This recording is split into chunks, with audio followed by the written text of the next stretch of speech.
that's when I told my doctor the warts came back. Oh, but the real question is, did he prescribe you? Oh, we probably shouldn't talk about that anymore. Hi guys. That's a HIPAA violation. Stop it. That's, of all the violations to commit on the show, like, how did the Black Tower podcast get shut down? HIPAA violations. Who would have thought? Violations. Right. We leaked Grandal and Lou Theron's STD histories. They got Capone with taxes. They got us. There's definitely many of those folks that would like be guilty of tax evasion. I was gonna say, did they have a cure for herpes in the Age of Legends? Yeah, they did. I was gonna say, yeah, they just channeled it out of you. That's why they sent people to Semiraj. It's because she was the only one who could cure herpes. Semiraj giveth and Semiraj taketh away. What a time to be alive. What a time to oh be man. alive. Worst case scenario, if you can channel just a little thin weave of air and protection, you're good. Yeah, right, there you go. I'm not gonna lie and say I haven't thought about that. Sheathing the we sword. all have. We all have. If you're the guy and you use flows of air to make your condom, and then as the climax of the event arrives, you kind of lose control, like what is the risk factor that you just like flatten it instantaneously? God damn it. I don't like this idea anymore. 100% where I thought you were going. With that. That's 100% what Just I thought. Feeling a little uncomfortable now. All right. So welcome to the Black Jesus. Tower podcast. We are a Wheel of Time podcast, though you Believe it or wouldn't not. know it I know, right? by I don't our know. current introductory style. I don't name. know about that. We did already mention Jim. Oh God, that is Okay. good. I don't know Damn how simple. we haven't gotten a cease and desist from Amazon yet. If you want to hear the completion or the climax of the previous conversation, you're more than welcome to subscribe to our OnlyFans. Our Patreon, where you get access to our pre-show recordings. It's a lot of fun. Go to blacktowerpod.com for all of the details. Indeed. Details. And all of our other social media platforms. Because seriously, if you're following us on one of the social media platforms, wouldn't it make sense to just go and follow us on the rest of them too? Like, that's what I do. And I'm super cool. So you want to be cool like me, right? Okay. Sure. Nobody I responds. really want to be as cool as Crickets. Dad over there. Crickets. All right. Yeah. Yes. Definitely fun times. Good stuff. We like While it. you're checking out blacktowerpod.com and getting your fill of the tainty dose of madness that is everything we touch and do, you'll also find a link to our fantastic sponsor, a very important person to the show, the Crystal Barista. Go and check her out for all of your needs: rock, mineral, Good crystal, pronunciation there. gem. You Yeah, see, I had to make sure. there for just a moment. If you want to know did. what I The If effort you want to was know what I there. accidentally called the Crystal Barista, you'll have to be a patron and listen to the pre-recording. It Yo, does still hey. start with a C. Hashtag But- incentive. Whoa! Go and check out Crystal Barista, our fantastic sponsor. And if you get anything from there, which you definitely should, because if nothing else, they're shiny and pretty, and that's why I bought them. Let them know the Black Tower podcast sent you, so she knows that, when she lets Josh do this kind of stuff, it's not a waste of time. For her. But secretly, yeah, for her. Also, if you're We all looking know for it's other a waste of time for Josh. If you're looking for other Wheel of Time oriented content creators, or an ever evolving wiki that is built with keeping you away from spoilers in mind, go and check out thegreatblight.com. You can find lists of all the, or at least most, and that list is ever evolving too, of all the YouTubers, the podcasts, the musicians, the artists. If you can think of it, it exists on the Great Blight. Go and check it out. And that way you can spread the love like herpes to the rest of the Wheel of Time community.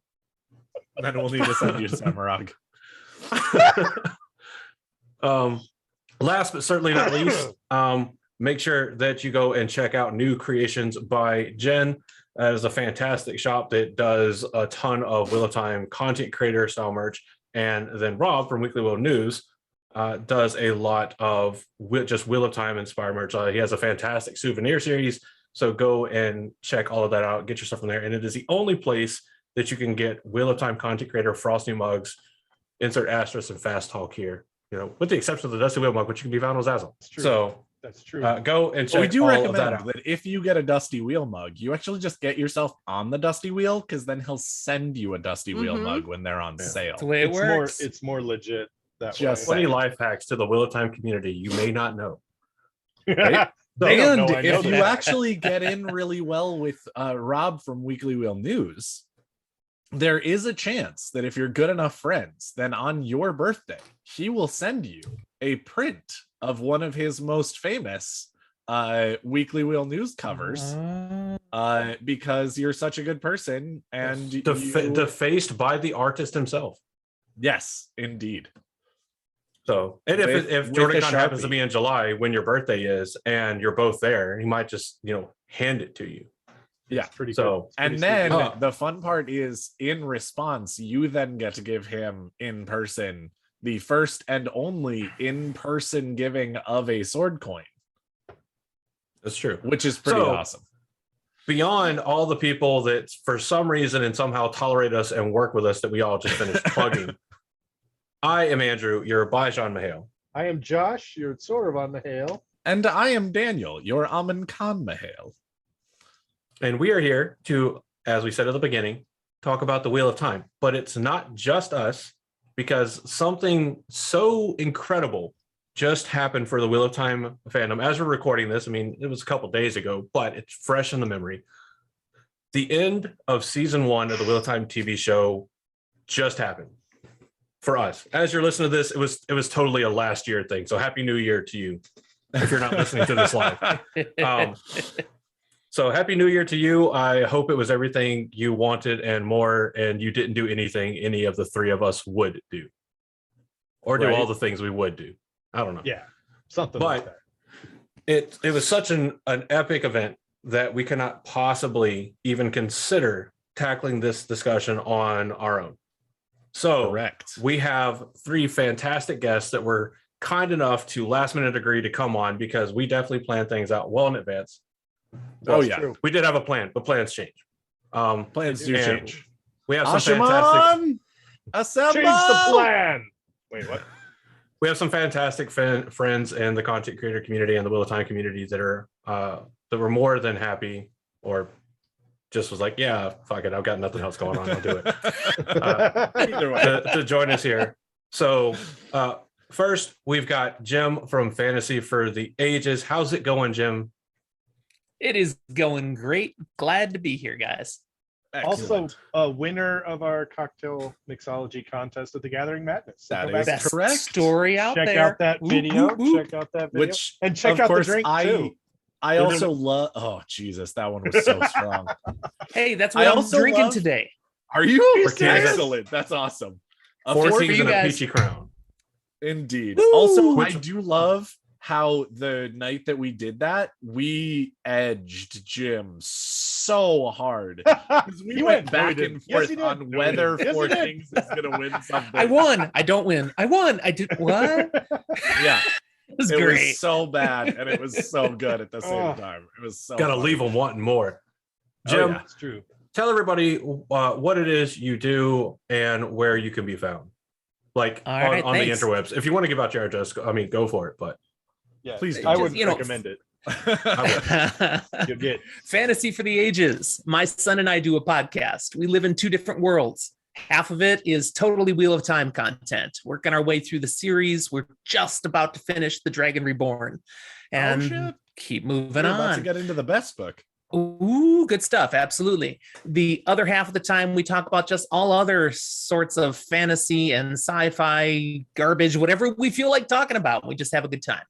So Oh, yeah. that's us. You can find us anywhere and everywhere you find podcasts, as well as we do have a YouTube channel where you can just listen to our Wheel of Time content, but our other content, we're more and more putting on video now. So Nice. trying not to hide anymore. hey, And why would you? Look at that smile. look at that. And now Zach is the good looking one. He's the good looking one. Aw, Don't what be a dad modest. thing to say. next, we have one of our longest friends in the community, and also someone that is Wow, chicka apparently bow a wow. 50-50 curse on our recordings. You may recognize the sexiest chef in the Wheel of Time, Malkier's best chef and third best swordman, aka Mouth Candy, Malkier Talks. Yeah, that. No, I'm joking. It's working. You're okay. And possibly He the says- second best braid tugger. We don't know yet. Oh well, I We don't might know. find After all out. the edging you did for Jim, we Oh, might yeah. find out next October. I'm just saying. I mean, yep. It's a possibility. Oh yes, I never got back to you about that, did I? Jeez, I'm It's a okay. bad person. No, you're You were, not. you were just Sorry. getting back at me for another event that we never got. Yep. Well, we all know that Amazon is going to take and premiere season 2 Oh, on or around vomit. October 18th and bring us all out to the UK so that we can do Gathering Madness and the premiere of season 2. Yeah, perfect. This is canon. Only sounds Rafe, fair. Rafe and Amazon may That's- not know yeah. it, but Rafe and Amazon might not know. More vomiting. Yes, old dirtbeard. Yeah, more vomiting. That's me. Yes. Indeed. That is. So It's, Rob, tell it's the definitely people. one of our favorite spoiler condoms. Tell the people who you are, what you do, where you are.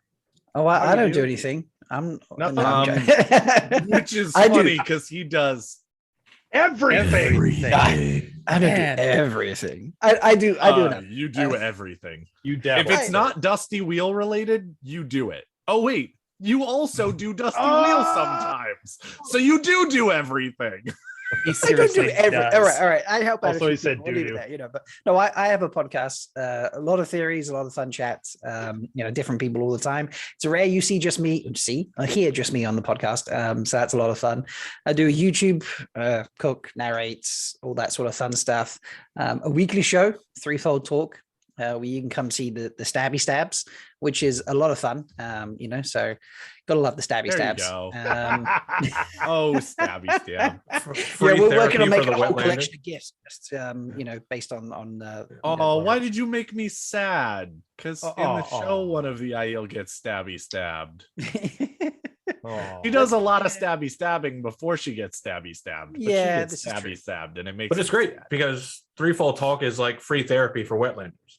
There True. you go, see, this is true. So So I like it. and then you'll find me lurking on like Twitter, and occasionally I'm on. Also, I'm helping out every other people fun- do other things. So every fundraising event that we've ever done with Wheel of Time, Malkier Talks has either been a coordinator or at least heavily involved or at least taken a time slot. I don't know if you ever has I there took a ever time been slot at the single first fundraiser? Whatcastathon.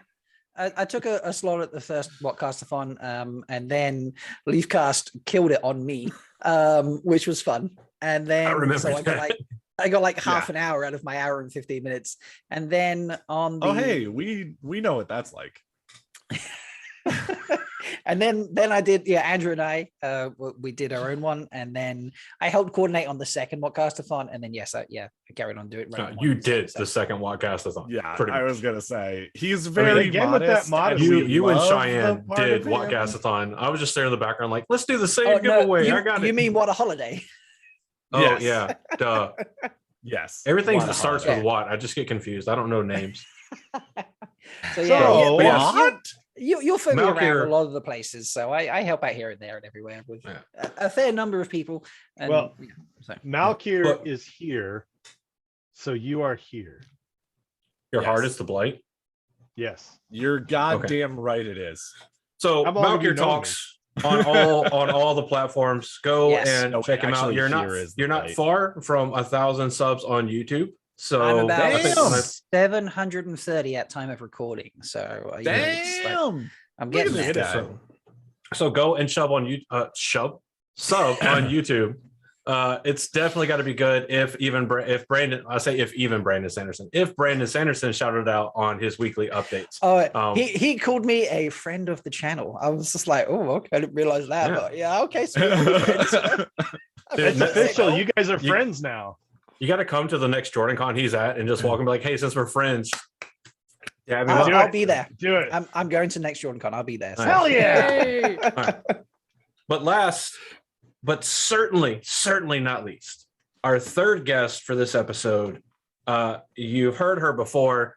She's fantastic. It is the person that puts the most research, I dare say, into their episodes for their podcast. It is Morgan from Podcast of the Dragon. Welcome back. Say hello. Tell everybody where they can find you. Hi, I'm Morgan from Podcast of the Dragon. I have a podcast that is what I like to call next level nerdery. So I do topical literary analysis of the Wheel of Time. If you go to @PoD of the Dragon on Twitter, you'll be able to find links to both my podcast and my YouTube. My podcast episodes are up on YouTube, and I also have live reacts and some breakdown videos and stuff about the TV show. And yeah, that's basically what I do. I am in the Shadow Rising right now, and I've done like 3 episodes for it before I got sidetracked for the show. And so yeah, and I've got a little mini. That's the best book. I know he'll disagree, but that's the best book. Who you pointing at, Rob? Your jacket? No, Andrew. Wherever he I am Andrew will disagree with me. I'm on your Wait. cap. There's a TV show. Andrew will. Did I miss that? There's a TV show. Yeah. Wait. So- We're here to discuss Malazan, right? Yeah. No, so there is a TV Woefully show unprepared. loosely based Oh, on. we were talking about Captain Underpants. Damn it. I Loosely didn't based. see that one. Nice. Sorry, I think we all it's cut Morgan off loosely there. based Morgan- on the Dune series. Because it has about as much to do with that as it does the Wheel. I'm just I kidding. think we That's all cut not Morgan true. off. Wait, Anyway, wait. sorry, This isn't the Morgan. Witcher episode. Wait a second. So- What? Okay. Morgan from Podcast of the Dragon. Super awesome, super in-depth analysis. And seriously, when we say she does a lot of research on stuff and does a lot of pre-planning, like take us on this side of the spectrum of like zero planning and usually like figuring things out 5 minutes before the episode. This is Morgan on the other side of the spectrum, who actually puts a lot of thought into what she says and like blows us out of the water. So definitely go over and check it out. It's really fun stuff and it's really good. And you can really tell in every episode that she's not just talking out of her ass at all, that there is so much thought that is put into it, that there is so much research. And so it's great stuff. I definitely highly recommend it. Go check out Podcast of the Dragon. Agreed. I've read Eye of the World like 20 times, and I listened to Morgan going through it, and I was like, I'm learning shit about this book I had never even known about. Like, Morgan makes you appreciate the Wheel of Time like no one else I've ever come across, and that includes people who beta read for the series. So Right? Yeah. Yeah. Just It looking makes at you think like I remember reading the book, but did I actually read the book? Because I missed all of this. Yeah, no, it's good. We could You're spend teasing the me. full we could spend the full hour and a half singing the praises of our guest, and it would be like fantastic. And I would definitely do an episode like that because Wait, we're not doing that? We actually have a topic? We actually have a topic. We actually have a topic. I hope So- you watched that episode because Yeah. this is Yeah, gonna be real right. awkward if you didn't. Yep. So, Truth. if you're not listening to this live, obviously this is our first episode of 2022. So hopefully, again, the new year found you well, and we're going to talk about kind of the Wheel of Time community's climactic event, unless we get surprised by something. Which now that I've said that, we're going to get something in the next couple days.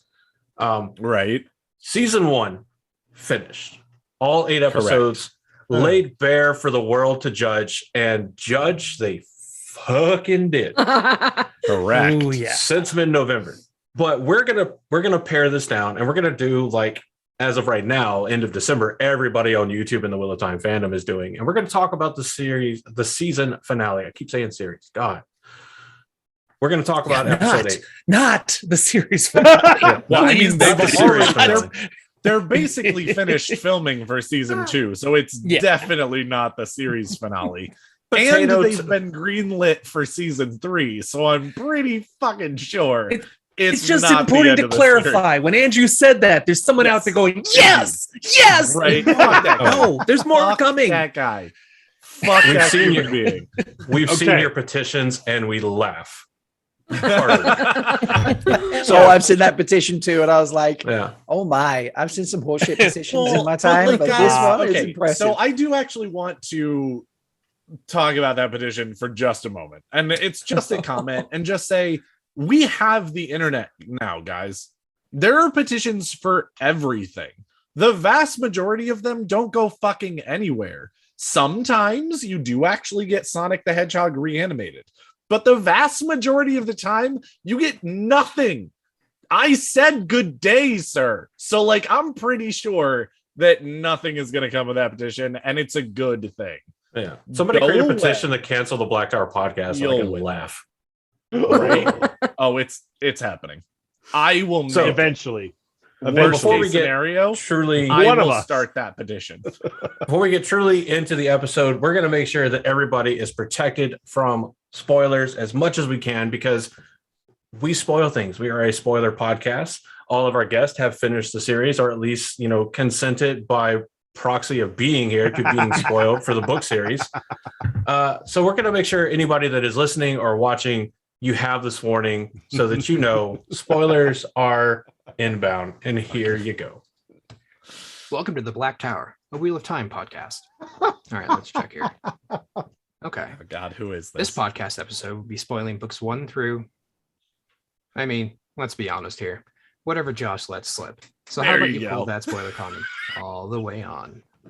Anyway, quit your whining. The last book came out in 2012. He was actually a ghost, and Rosebud was the name of his sled, for creator's sake. Sorry, pretty good. Citizen Kane fans. If you haven't finished the Spoilers! I don't think you got to worry about Spoiler! spoiling something that old. we don't even just spoil Well, I have things not from watched the Citizen Wheel of Kane in a while, Time. so it's probably new to me. You say that, but I'm sure there's people who are like, I can't believe you spoiled the ending to the Bible for me. How dare you?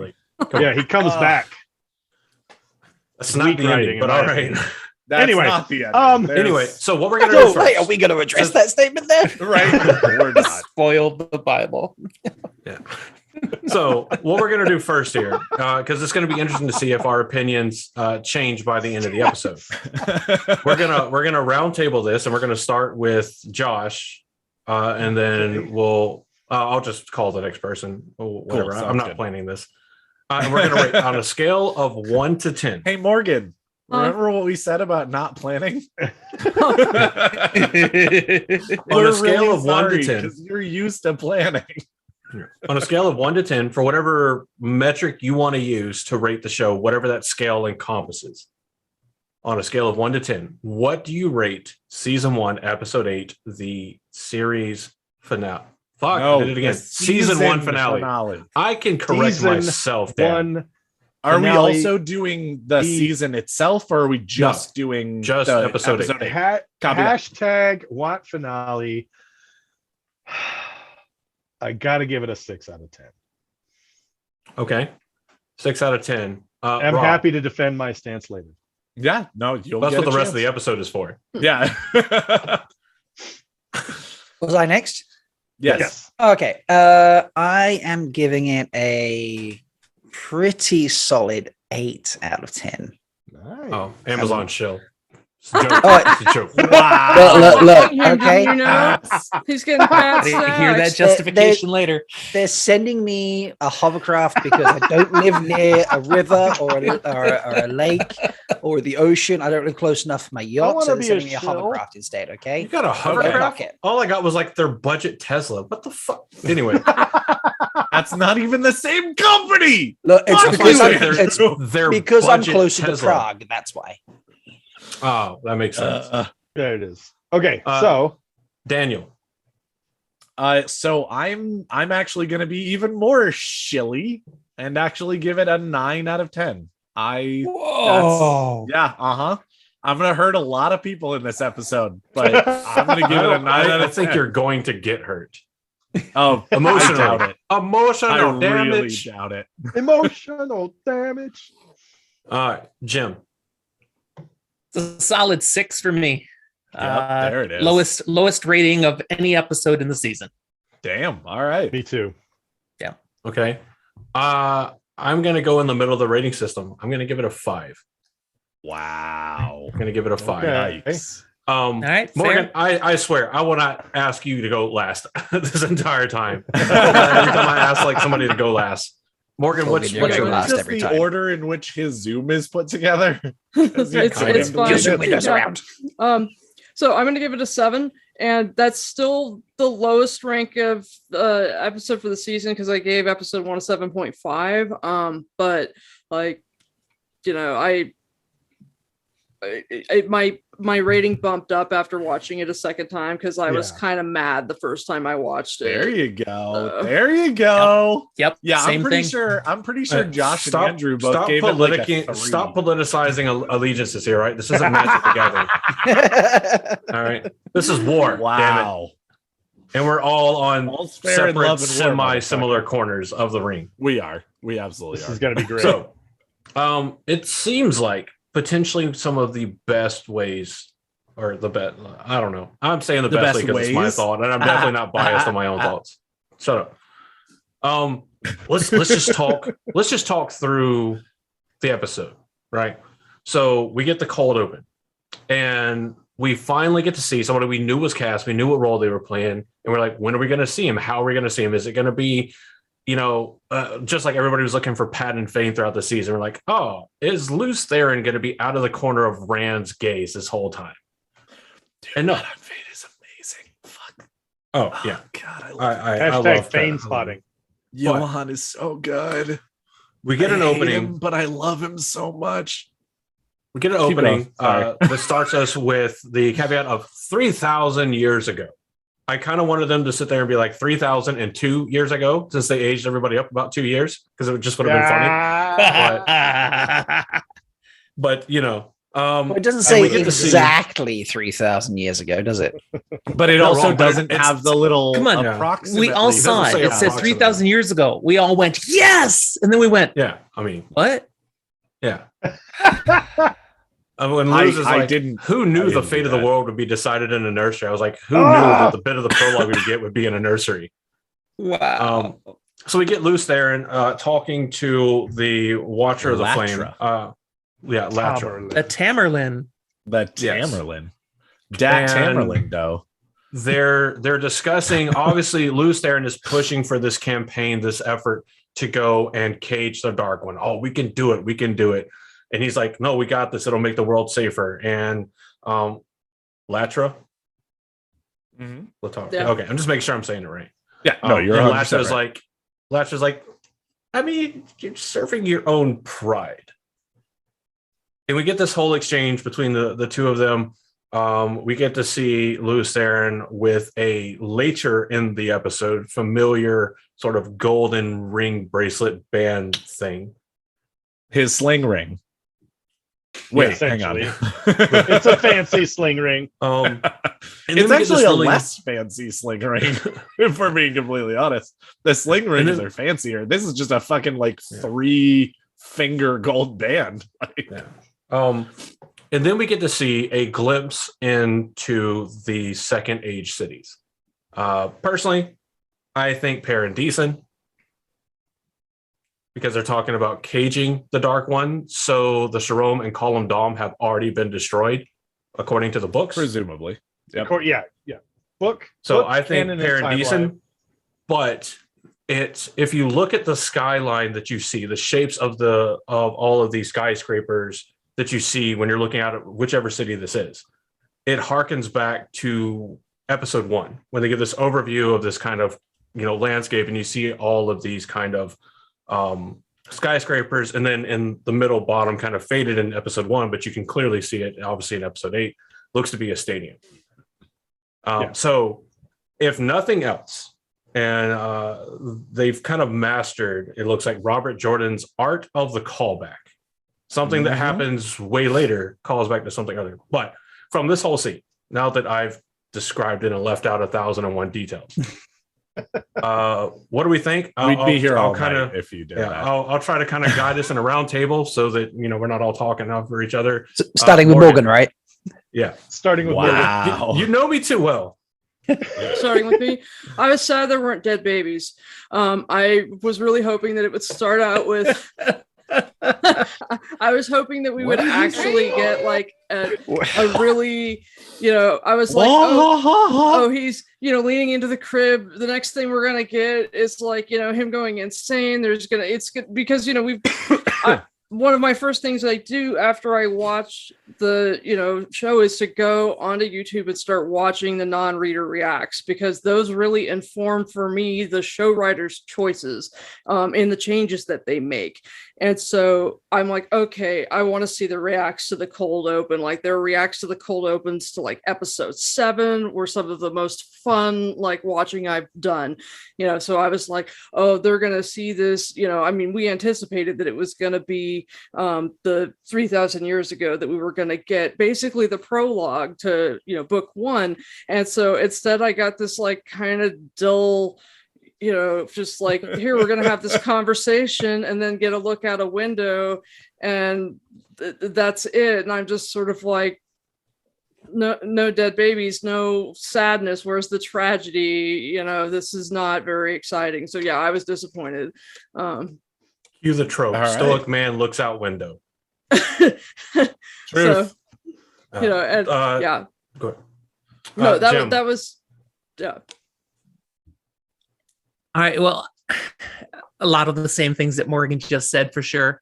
I was totally feeling frustration that the Tamerlane basically already knew that if you go and try and do this, Luce, you're going to end up tainted. I said the word. But basically she was saying she already knew that. It's like, what? No, there's no way to predict that. That was horrible. But then at the end of the scene, my wife turns to me and goes, so they had space travel? Because she saw the flying cars and everything. And I just said, yes, they did. Did they go on a trip in their favorite rocket ship? They're zooming through the sky. Sky rockets There you in go. flight. After Frustrating though. Frustrating. It should have been so much more, and it wasn't. So, but the finger thing was cool. So, all right. I know a lot of people that have said that. There it is. 3 All fingers. right. Oh Josh? yeah, it's one Josh. more than normal. So picture, I can just see this from like a Ron Howard perspective, okay? Picture this. You're having a conversation with someone, and it's a world-changing event. And you need to convince them to join you. And you are convinced they're doing the wrong thing. You need to convince them that they're doing the wrong thing. And see. And they both just go, don't you see what I'm trying to do? Yes, and it is wrong. You should not do it. Well, I am going to do it. If you do it, you will destroy everything. Okay. And then she's like, cool, peace out, and walks. Sorry. This is one of the scenes that I really had a problem with. Because she's like, she says, you will destroy us. You will take us back thousands of years. And he's like, nuh-uh. And she's like, okay, cool, bye. Like, there's really not going to be any type of real confrontation there. It's just going to be what are you doing on Thursday? Oh, well, I decided I would attack the Dark One. What about you? Well, I decided that I don't think you should attack the Dark One. Well, I'm going to do it anyway. Cheers. Pretty accurate. Oh. I know- that's I know- not at all I know accurate. you're Okay, itching. fine. Go, Daniel. I will wait It's your until my turn. time. Jesus It's your fucking turn, Christ. Daniel. It's your Okay, turn. this is where I actually really liked this scene, because yes, there's not a ton of confrontation, but look at what they're talking about. Look at what they are saying to each other, and look at how much that would change the world for the better. Yes, I'm 100% in agreement with you that the Tamerlane is not willing to go along with this because she sees the cons. But at the end of the day, the pros for what Luz Theron is suggesting are so high.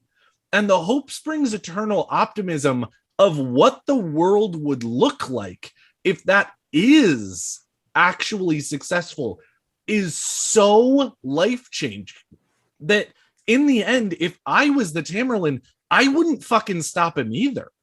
Now, again, as far as what Jim said, I agree. As far as she seems to know a little bit more of what she should about the bad things that could happen, which I can appreciate that doesn't make sense. And I don't think she realized. If I may, the phrase she says is, if you do this, you expose the one power to the dark one. She doesn't say, she says he could, not he will. And she does. In the old tongue, the specific word that she uses is Saidin. So I'm guessing that the old tongue is a gendered language. Correct. Anyway, but again, go ahead, Daniel. When I'm looking at this, I am absolutely seeing someone who is not willing to put all of their eggs in this basket and realizes that in the end, or doesn't realize in the end, I should say, how bad it can actually get. Because I think that if she knew that the breaking of the world was gonna happen because of this, she would have put up more of a fight. But in the end, I think that she is standing there being like, I don't agree with you. I don't think this is the right thing to do. And I'm not willing to put any of my people at risk. But in the end, if you're successful at this, we're all way better off. Now, I don't think you will be, but I'm not going to stop you, because if you are right, then all of us get to live out the next 1,000, 2,000, 3,000 years in absolute fucking harmony. And so that's the reason that I'm like, no, the Tamerlane totally lets him do it, because if she's wrong, amazing things happen. If she's right, I don't think she sees that the breaking happens. So like, yeah, I agree with this scene. I think it's totally right that she doesn't go, all right, cool, I need to cage you and gentle you because you're going to do horrible things to the world. Like, no. And thus the tradition of gentling was born. Right? Rob. I should have gentled. Yeah.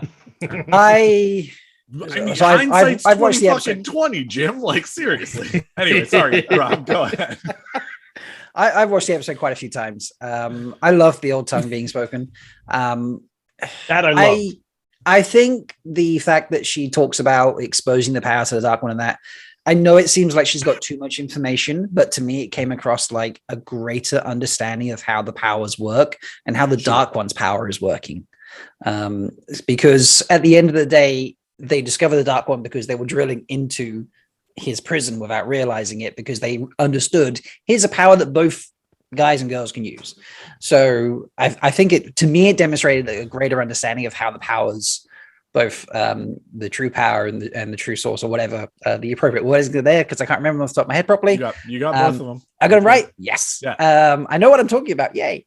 It just showed to me a greater understanding of how they work than we saw in the books, I suppose. And for the people who I've been seeing recently, like, because I'm watching a few reviews and that saying, oh, I didn't seem very passionate for an end of the world discussion. I think there was to me, they were having more respect for each other than anything else. Like, we don't need to sit here and yell at each other. We don't need to fight each other. We're having a discussion. There's a huge amount of respect between the two of us, because you're the Dragon Reborn. I'm the Tamerlane. Like, we're both very, very, high up in the chain of command. We're at the top. We're respected. This is not an age where people fight and scream and yell and shout at each other. That's coming around because we've discovered the Dark One. Prior to that, we were all, having, Nin and, Ogier growing shit in fields. And, right. Aiel were like, these truly gentle people that went around and just, served everybody, because it was, an honor and things like that. So they don't come from a history of people that, have wars and battles and things like that. That's recent history, very, very recent history. So yeah, that's how it came across to me, but I totally understand why people there's too much info here. It's not very exciting. Where are the dead babies? I totally get that. That's just not how it came across to me, especially as I watched it more and more. But I did get very swept up in the fact they were using old tongue, and I watched programs with subtitles. So for me, it was just like, this is kind of just how I'm used to watching TV. So I was like, give me more. I wanted more tongue. I wanted more tongue, basically. It would just, you always wanted more tongue. That's an appropriate statement for this podcast, I feel. So. Indeed.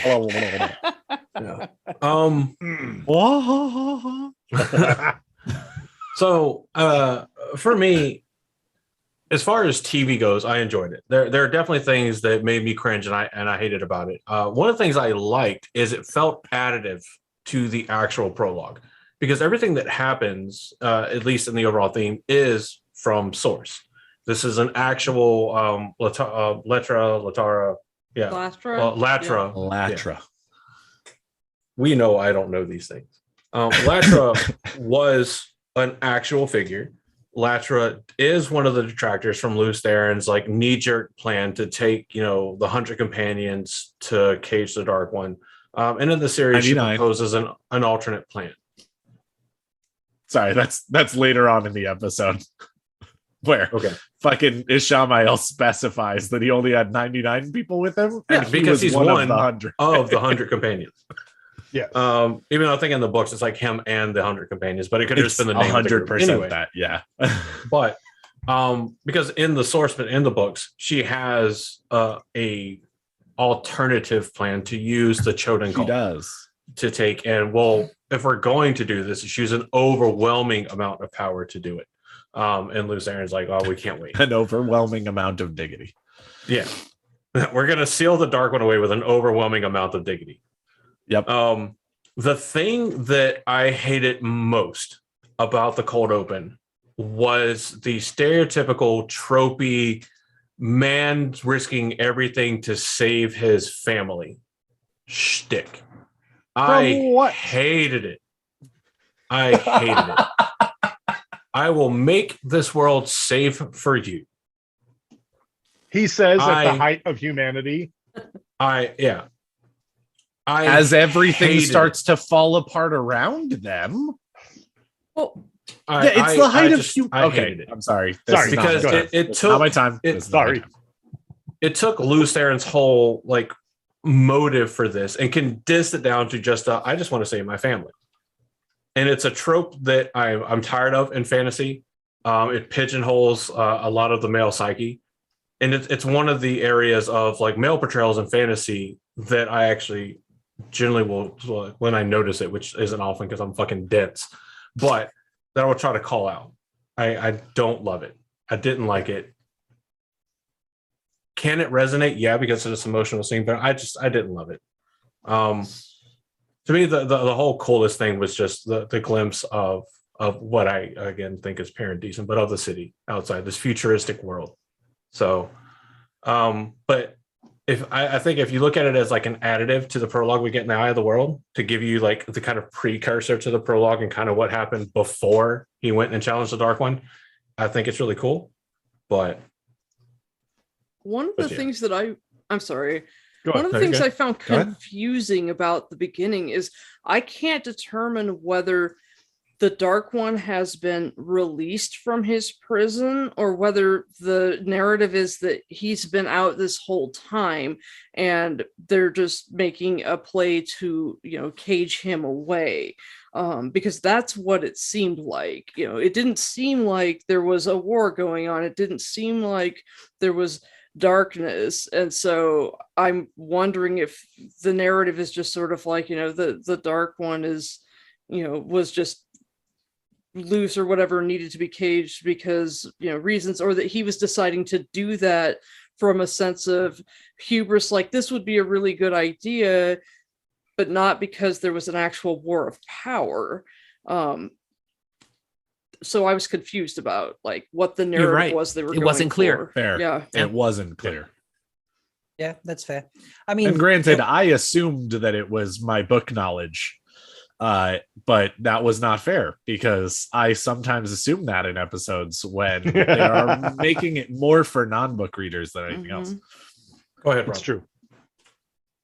yeah, no, Well, I was and going to you- say, even during times of war, there are cities and countries that look like they aren't in war. I suppose you True. might say, Yeah. like even during World War I and II, like there were places in the world that weren't feeling the effects of the war, and people were going about their everyday life. I imagine the stronghold of the Dragon Reborn and the Tamlin would be a location that would be pretty That's secure true. in that situation.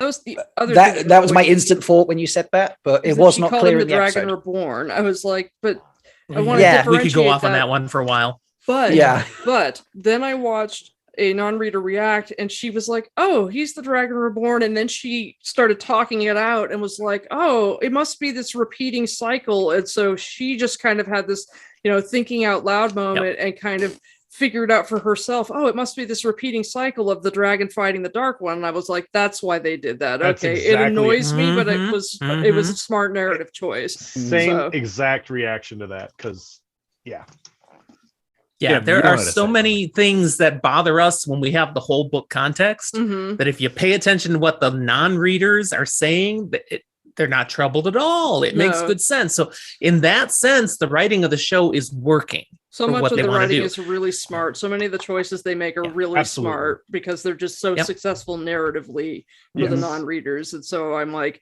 have to, kind of pound down my, that's not how it is in the book. It doesn't help that the fans of the Wheel of Time have been dissecting this series with Robert Jordan's encouragement, and then later on Brandon Sanderson's encouragement. We've been dissecting this series for the last 3 decades, and now we've got a TV show to dissect, and it's like,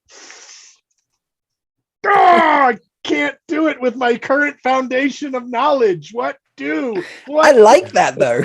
It's also a great thing. I was talking to a guy at work today, and they were like, I haven't seen the full ending or this, that, the other, and I was like, talk to me when you've seen it because I'm enjoying it. And they were like, but don't you know what happens? I was like, do you know what, mate? I really fucking don't. I really don't, and I love that. I love that. It's like reading the books again, and I'm like, yes. This whole new turning of the wheel thing. We don't really know what's going to happen. We know the final end game. We think. I mean, they could screw with us there too if they really want to, but it's been fresh. It's true. One of the things I love is in the Q&A that Rafe and Alvaro Morte did prior to the full Friday release of episode 8 was Rafe expressed surprise that so many of the quote unquote super nerds like Sarah Nakamura really loved and supported the series. I think a lot of that is coming from, one of the now cacophony of people that know I have a roadmap for how everything is going to go. Mm-hmm. Sure. Because that's I'm not saying he fell into a trap and he doesn't know what he's doing. Rafe knows what the fuck he's doing, but yes, he does. It is something that is common to humanity that whenever you know the full story and you kind of have an idea of how you think everybody's going to think about the overall product, you see all the changes and the differences and how things are going to be different. And it kind of gets amalgamated into the people that are diehard book fans probably aren't going to absolutely love this. And I like that Rafe was surprised. I think it says a lot about how a lot of the book readers can be understanding of, I don't know what the simple word adaptation means. It's crazy. it's like it's a word that has a definition that we can understand. But anyway, I just thought that was pretty cool. Agreed. So moving on, unless anybody has any quick final thoughts, because I'm also looking at time and I'm like, we do not have time for all of the things. We're going to do this for 5 hours? Is that what we're doing here today? I got to sleep at some point, This should have been like everybody else. Maybe final thoughts or something. Yeah. So instead, let's switch over to focusing it from character perspective, character arcs that kind of are with each other, whatever. So let's do the easy one first. Let's do Perrin and Loyal. The easy one first. Yeah, by all means. I think it was a dream sequence, and I don't think any of them are dead. And I think the bat's the key to that. Obviously, I'm talking about the end of the episode. Go on. Part, but yes. Rafe has confirmed that Loyal is not dead. Yeah. Correct. Though whether it's just a flesh wound. Well, the question is he not dead because Nynaeve shows back up and heals him, or is he not dead because it was a dream sequence? Who fucking knows? We'll see. But when did we see bats in this season? In dreams, yeah. In dreams, when Rand was throwing up bats, and then they were like, "Yeah, we all dreamed about bats." We've not seen a single bat for the rest of the entire season. Full stop. And then Perrin leaves the room to chase Padan Thane. We see one random bat, and we come back to that scene of exposition from Padan Thane. I'm just like, did everyone just look over that? Did we just ignore the bat? There's a bat. Yeah, No, it's a thing. I was kind of focused on the kudos for letting Pat and Fane do some interesting. exposition. I mean, yeah, that was great, but Fuck yeah, Johan.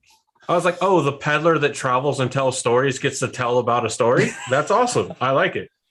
Did you think I came to that backwoods town every fucking Sheep year shit just to town. sheep yeah, shit shit town. What a great descriptor, right? Shit. Yeah, that. And That's this what I is tell people. this is Like, the I'm one not thing from the that country. I'm from a sheep shit town.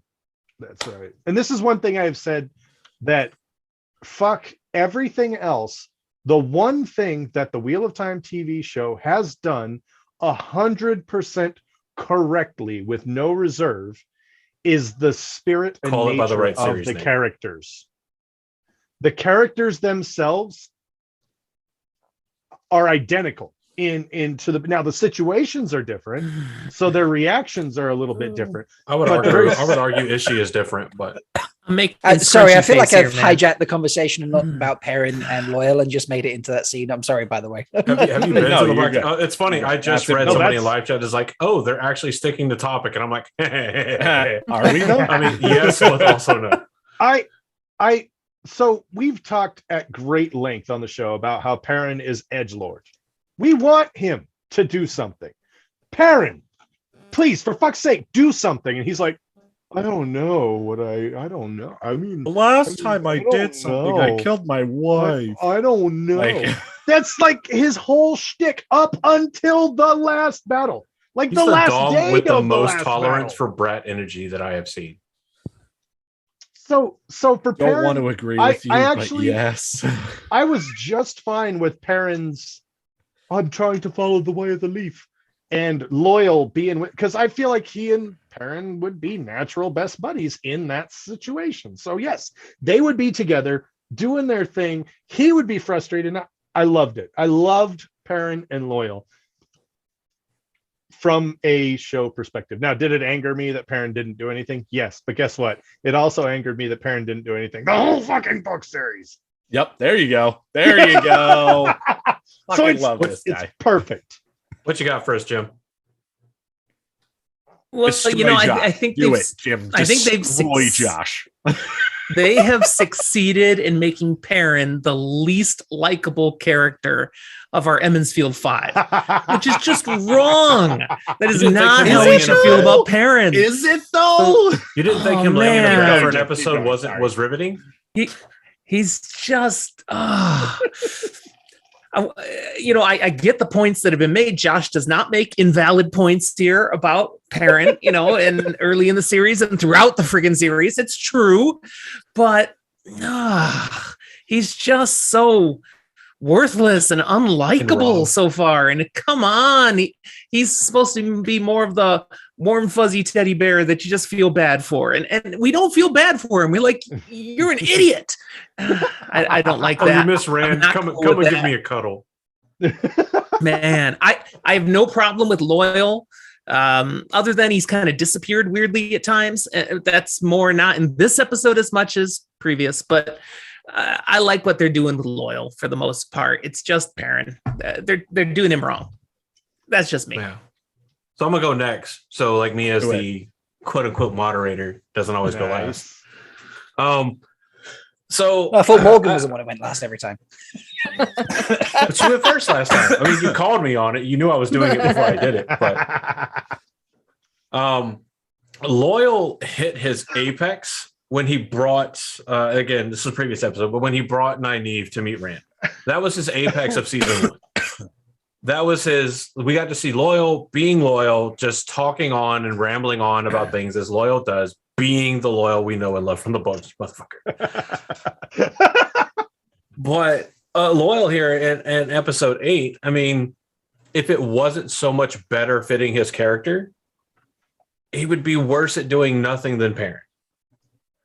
Like he's literally just the guy that follows Perrin around, watching what Perrin does. And he's not even scribbling notes in the book. Or doesn't do. Yeah, or doesn't do. Like Perrin stood there staring at the man who disappeared from the doorway awkwardly. He shouted, "Hey!" And the man continued walking as if indifferent. Like, dude, your most combative action in the entire episode I mean, depending on like your perception of like combative actions, is to shout "Hey" at Padden fucking Fate. You see the guy who everybody thinks died. Now you see him for the second time because your wolf eyes have seen him one time already. You're like, oh, I could have sworn that was Padden Fate. Then you see him again, just posted up on the wolf doorway. eyes see? You see him posted up on the doorway, No.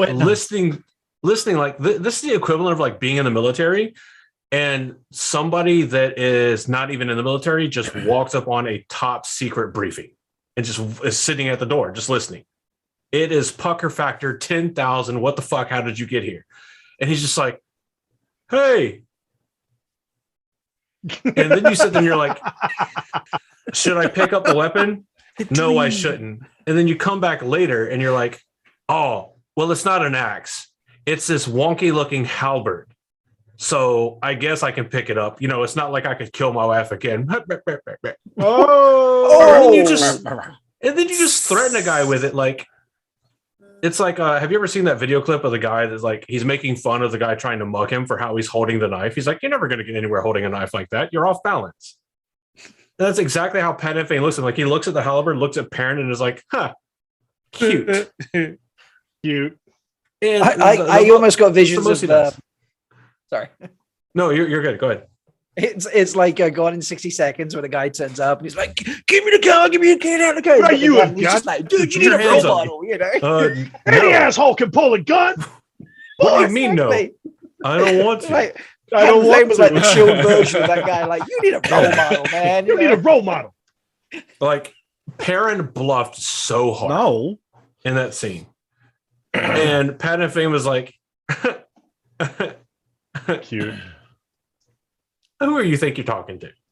Right. So we'll go Morgan and then Daniel. Oh, okay. So Loyal and Perrin is technically the subject. okay. We're all over the place. I think that honestly they did a great job with Perrin's characterization throughout the first season, because Perrin is someone who has so much internal narrative, so they had to have things happen to give people empathy as to why Perrin did what he did, which is why I wasn't so troubled with having him married and then having him accidentally kill his wife, because nobody was going to be sympathetic if he was like, you know, breastfeeding about I killed White Cloaks. It's like they made White Cloaks horrible and everybody's going to be like, good job for killing White Cloaks, Perrin. Nobody's going to understand or sympathize with him. So, you know, him, you know, wanting to be you know, hold on to the way of the screaming in his camera right now because he's I'm about to slap your peen, Daniel. I'm about to slap your peen. because he's, you know, finds the way of the leaf appealing, you know, also because it's sort of like they're gathering all the people to, you know, defend the keep and everything, and so everybody's just kind of standing around who aren't, you know, members of the city. All of the foreigners are leaving, and then it's like, you know, women who can channel get tapped, and then Perrin and Lawyer are just kind of standing around. They have a limited amount of, you know, time to have people do things, and so it's sort of like it's not really important that Perrin and Loyal do very much in the show or in this final episode, and they had to rewrite the last two episodes because Barney left. So I give them like extra points because of that, because they had to unfuck something that had to have been a major headache. So I have to grade them on a curve for that, and just because of all of the COVID fuckery that went on. And so I just kind of feel like Perrin would not have lived if he had tried to attack Fane and Two Fades. And, you know, there's this sense of hesitancy when he picks up this, I don't even know if it's a halberd, if it's like too long. I think it's just like a wonky axe, but he, you know, he picks it up and is holding it, but it's like he's not certain of it yet. And so it's like he doesn't really have any skill, but it's like in picking it up, you're indicating, okay, he has chosen violence. So it's like symbolic. But yeah, at the same time, Fane's like, okay, yeah, but we're going to peace out. And Perrin's left there with all of this kind of internal struggle going on that they can move with from there. And then we know that Loyal is going to live. Obviously, the Shatterlogoth dagger does not actually cause the creeping zombie death plague when it nicks you, but I don't really care. It's a dream sequence. Yeah, you know, but I don't know how it can be a dream sequence and then the Horn of Valir gets stolen. It's like, how does that overlap? So I don't We'll know about see, that, but it's just sort of like I wasn't super concerned about it because I feel like a lot of those issues are Amazon's fault for not giving them more episodes and not giving them more time. And also I compared on The Way of the Leaf. I was like, I feel like the show is like Sidene, and the opinion of the higher ups trying to like, put their influence into the show and be like, oh, you should do this and you should do that. It's like the taint, because it's just sort of like if they would just shut up and go away and let people who actually know about the books work on the show, it would be better, but they're having to fight against stupid people who want to influence the show because they're like, oh, it should have X, Y, or Z thing. It would make it cooler, when actually it wouldn't make it cool at all. And it makes it stupid and it annoys people. So it's like I have to grade it on a curve for those reasons. So I'm not super troubled by what happened with Perrin and Loyal, because I know Loyal's going to live. And I feel like they left Perrin in a place where his arc can start in season 2. He's done with The Way of the Leaf. He's going to start using his axe. And it did a great job of showing the conflict he had with it. Mm-hmm. I want to follow The Way of the Leaf. It seems good. But how the hell am I just supposed to sit here while everybody else is fighting? They did a wonderful job with that. So I retract Morgan also statement. just demonstrated the excellent depth she puts into that podcast. Holy cow, man. Yep. That was great. So deep. I'll retract my earlier statement. I'm not going to do any pain slapping because we haven't allotted time or done any responses to what people have said. That seems like it would be like a whole other episode. So I have so many responses, but Daniel, to accompany your vigorous nodding to many of Morgan's statements, except for the one that the rest of us are like, oh yeah, and you're like, eh. For those that are listening, and can anyone really turn around and go to Morgan? Yes, I did. You not only can I my research. And Andrew, get the wine. Morgan, you're amazing. I only not have Voodoo everything Ranger. you say It's is literature. agreed on by every person. It's my attitude. Nobody has to agree. It's literature interpreted. It's not fucking real. Who cares? So we all have to agree. Thank you, Morgan.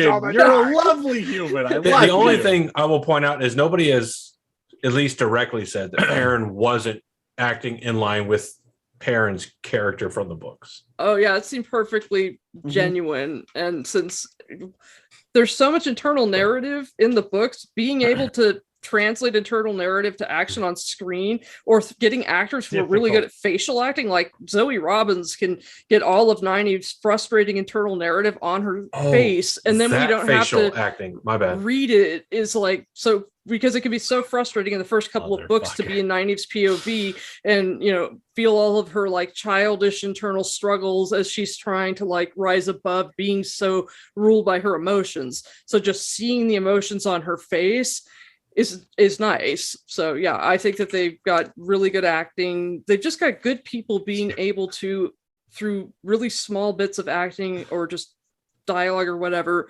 embody the characters and get them set up for where their arcs are going to go from there. Yeah.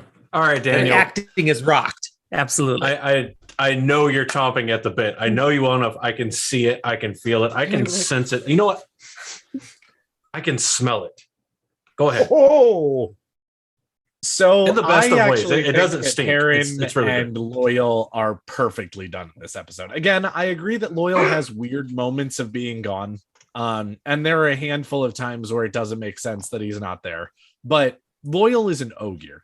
Loyal is absolutely a slow, peaceful race of people, or of humanoids, I should say, that absolutely abhor violence. And until he actually decides later on in the book series that he is going to say, there are times I need to defend my loved ones, he is absolutely standing there being like, slow, steady, peaceful wins the race. And so the fact that Perrin goes to him when he's having his crisis of existentialism, and the fact that Perrin is having a crisis of existentialism, having done violence and having it gone very badly for him, and then traveling with the Tinkers. It was one time. And it was a major time, you butthole. It's just a white. Oh, it's just a one spouse. time, I promise. And then, here is another situation where he's walking with the Tinkers for a number of days, and they're all about the way of the leaf, and they make some good points. I mean, he has arguments to the contrary, but they make some good points, and they get in his head. Then when he comes to the point where he actually needs to choose, he does choose to pick up the axe. But again, to Andrew's point, it's like somebody walked in on a super secret meeting that they shouldn't have been at, and he's a rookie who just got enlisted yesterday. He's Paul And he's Blart. like, wait, is that guy supposed to actually be here? And they're like, that guy's not supposed to be here. And then he's like, okay, cool. Now I have to go figure out why that guy is here. But he's like questioning literally everything, including whether Pot on Fate is supposed to be there. So then he goes and follows him. Bad happens. He comes back. He picks up the axe. But the only thing he's ever killed in his life is a Trolloc, which is major, but a Fade is a huge step and up. his wife. And his wife. And his wife. And his wife. Okay, shut the fuck up. Any shadow spawn he's killed in his life. We're Trolloc. The only thing And he those killed are on big. purpose. But there are two things in that room. He doesn't get credit that for the are- accident. He doesn't. Well, Wait, and also, did he again, get points wow. for that? Like, Wait, Layla did he was get just points an for that in accident? the fantasy league? he didn't. Parent is got just like, negative holy shit. points. Sorry, he Parent got is- negative points, but he got positive points for killing the Trolloc. Okay, So overall, so in the wash. episode, he Parent ended is- up positive. But Parents just still. sitting there like, holy shit, friendly fire is on. My bad. Again, so one of the other things that I noticed when I was thinking about it the other day is, as of right now, in book 1, 2 people had killed Fades by this point.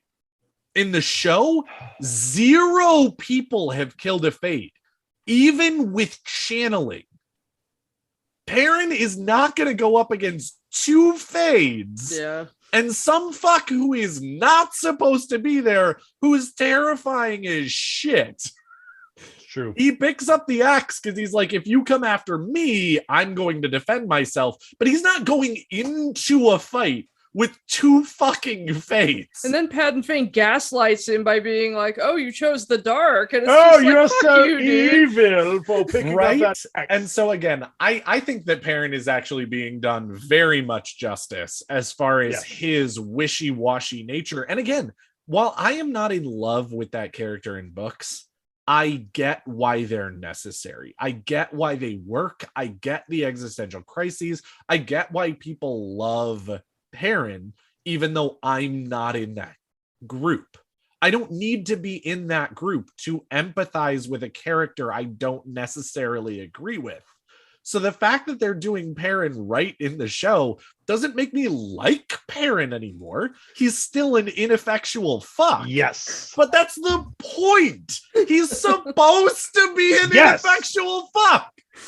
And so the fact that they're doing Perrin right and that they're doing Loyal right, I like their relationship. And I actually really like that the show is putting them together more than Rand and Mhm. Loyal, because it does make more sense. Even though Rand is the one who joins him to their group, Yes. Perrin and Loyal make a lot more of a sensual. No. Someone's Are you- browsing. That's a archive different of our own. show. Are you saying that when I get that feeling, I need that gear healing? You do. Oh, We got and it's some gonna be. fanfic Oh, and writing it's to gonna be done. slow, and it's going to be deep. Perrin says, I'm about to climax. Loyal says, don't be so hasty. Yep. Anyway, that's man. my thoughts on Loyal and Perrin. And if it All right. turns out to be a dream sequence, I'm not going to be mad as long as they figure out another way to get the Horn of Valir out. Yeah, I don't think it's So- a dream sequence. It's too So- good. Quick question. When we'll roundtable simple yes or no, we're not going to dive into too much. Uno, dead or alive? Josh. Alive. Life, yeah. He wasn't in the Okay, scene. He wasn't one of the He bodies. wasn't I've in the looked. scene. He's not one of the bodies. there. Fuck, I hope he's alive. He's alive. Okay. He's That cast for motherfucker's season alive. 2. It's way, dude. 2 fades against Uno. That's not killing Uno. Are you Yeah. kidding I mean, me? we He all wasn't know, even like- there. But like, let's be honest. It would take. I'm gonna say somewhere in the neighborhood of 13 fades to take Uno out. And even if they could, the second the guy Roberts showed up, it was like, you know what? No. Let's triple that number to make it a light workout. Right? All right. Guy So- Roberts, the character now has plot armor. Bam. Yep. Right there. All right. Yep. Like Can here we comes talk the about wine Pat and in Fane? chat. I don't know where Fane you and wanted the to go, but Fane. No, we're good. All right, everyone. So this whole recording took about 3 hours. So we're going to break it up into 3 roughly 1 hour segments. So that's what I'm here to tell you now. This is part 1. Once it's either uploaded or you're ready to watch part 2 of this discussion, it'll be up on the 10th of January, 9 a.m. Eastern time as per usual. If it's after that time, go and check it out. The link will be in the description or show notes below, both for the YouTube video and the podcast video. But we're going to take a break here. There are 2 more parts to follow this. Again, this has been part 1. Look out for part 2, which will come out on Monday, the 10th of January, and part 3 that will come out on Wednesday, the 12th of January. So that way you have the full episode for you by the end of the week before the next episode comes out. So thank you. Hope you're enjoying the discussion. We look forward to seeing you in part 2. In the tower, you can bring your pain.